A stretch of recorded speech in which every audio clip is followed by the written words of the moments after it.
de la civilización, la ausencia de un cuerpo normativo formal confería a las interacciones humanas una naturaleza intrínsecamente conflictiva. La supervivencia del más fuerte y la venganza privada, personificada en la visceralidad de la ley del talión ojo por ojo, diente por diente, constituían la primitiva forma de justicia. Sin embargo, la progresiva complejización de las estructuras sociales demandó la emergencia de mecanismos de regulación más sofisticados.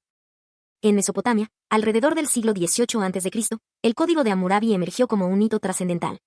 Este compendio de edictos reales, aunque imbuido de una jerarquía social marcada y castigos severos, representó un esfuerzo pionero por codificar normas de conducta, estableciendo distinciones incipientes entre delitos dolosos y culposos, y regulando aspectos de la vida cotidiana, desde el comercio hasta el matrimonio.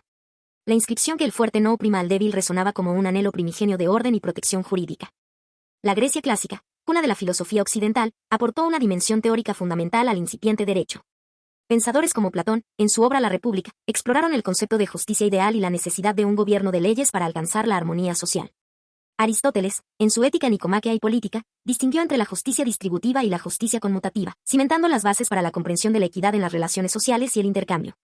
Su énfasis en la prónesis, prudencia práctica, como elemento crucial para la aplicación de la ley influyó profundamente en la tradición jurídica occidental.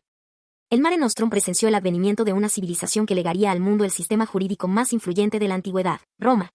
Desde la arcaica ley de las 12ª tablas, siglo V a.C., un esfuerzo por hacer públicas las normas consuetudinarias y limitar el arbitrio de los patricios, hasta la sofisticación del ius civile, el ius gentium y el ius naturale, el derecho romano evolucionó intrínsecamente ligado a la expansión territorial y la complejidad de su sociedad.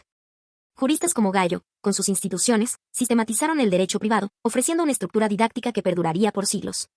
Su clasificación de las fuentes del derecho y su análisis de las obligaciones contractuales y extracontractuales sentaron precedentes fundamentales. La culminación de esta vasta tradición jurídica se materializó en el Corpus Juris Civilis impulsado por el emperador Justiniano I. Esta monumental compilación, que incluía el Codex, el Digesto, o Pandectas, y las Institutas, preservó y sistematizó siglos de jurisprudencia romana, convirtiéndose en la piedra angular del derecho continental europeo.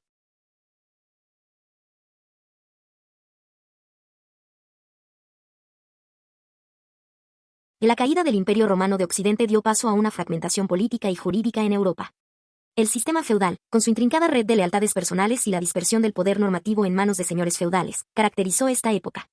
El derecho consuetudinario local y los privilegios estamentales adquirieron preeminencia, aunque la influencia del derecho romano nunca se extinguió por completo.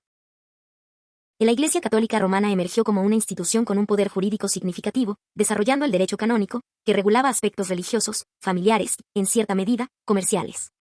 Los tribunales eclesiásticos ejercieron jurisdicción en amplias áreas, intrínseco a la creación divina y cognoscible por la razón humana. Su obra Suma Teológica abordó la naturaleza de la ley y su relación con la justicia y el bien común. Pensadores como Santo Tomás de Aquino integraron la filosofía aristotélica con la teología cristiana, influyendo en la concepción del derecho natural como un ordenamiento. El redescubrimiento y la revitalización del Corpus Juris Civilis a partir del siglo XI, especialmente en las universidades italianas como Bolonia, marcaron un punto de inflexión. La escuela de los glosadores y, posteriormente, la escuela de los comentaristas, se dedicaron al análisis exegético y a la adaptación del derecho romano a las necesidades de la época, sentando las bases para la ciencia jurídica moderna en Europa continental. El Renacimiento trajo consigo una renovada atención al individuo y a la razón. El surgimiento de los estados nacionales y la necesidad de un derecho unificado para consolidar el poder monárquico impulsaron la recepción del derecho romano y la creación de cuerpos normativos propios. El pensamiento humanista influyó en la concepción del derecho, enfatizando la dignidad humana y la importancia de la justicia. En este contexto, figuras como Hugo Grocio, considerado uno de los fundadores del derecho internacional moderno, sentaron las bases para un derecho basado en la razón y la naturaleza humana, trascendiendo las fronteras nacionales y religiosas. Su obra de Iure Belli Ace Pacis, sobre el derecho de la guerra y la paz, exploró los principios que debían regir las relaciones entre las naciones.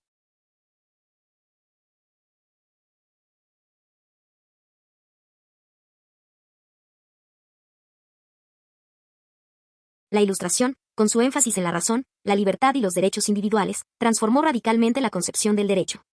Pensadores como Montesquieu, con su teoría de la separación de poderes en el espíritu de las leyes, y Rousseau, con su idea del contrato social en el contrato social, influyeron profundamente en las revoluciones liberales y en la configuración de los estados modernos. En el ámbito del derecho penal, Cesare Beccaria, en su influyente obra de los delitos y de las penas, abogó por la humanización del sistema penal, la proporcionalidad de las penas y la abolición de la tortura y la pena de muerte, sentando las bases para el derecho penal moderno. El siglo XIX presenció la culminación del movimiento codificador, con la promulgación de códigos civiles y penales inspirados en los principios de la Ilustración y el racionalismo jurídico. El Código Civil francés de 1804, conocido como el Código Napoleónico, se erigió como un modelo de claridad, sistematicidad e individualismo jurídico, influyendo en la legislación de numerosos países.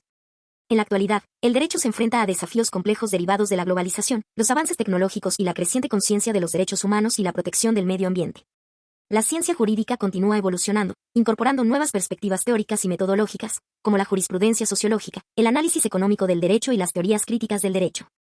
Desde las rudimentarias normas tribales hasta la sofisticación de los sistemas jurídicos contemporáneos, la historia del derecho es un relato fascinante de la búsqueda constante de orden, justicia y la protección de la dignidad humana. Comprender esta trayectoria histórica, con sus avances y retrocesos, sus figuras emblemáticas y sus transformaciones sociales, es fundamental para todo aquel que aspira a comprender y a participar en la construcción de un futuro jurídico más justo y equitativo. El legado de siglos de reflexión y práctica jurídica continúa moldeando nuestro presente y desafiando nuestro futuro.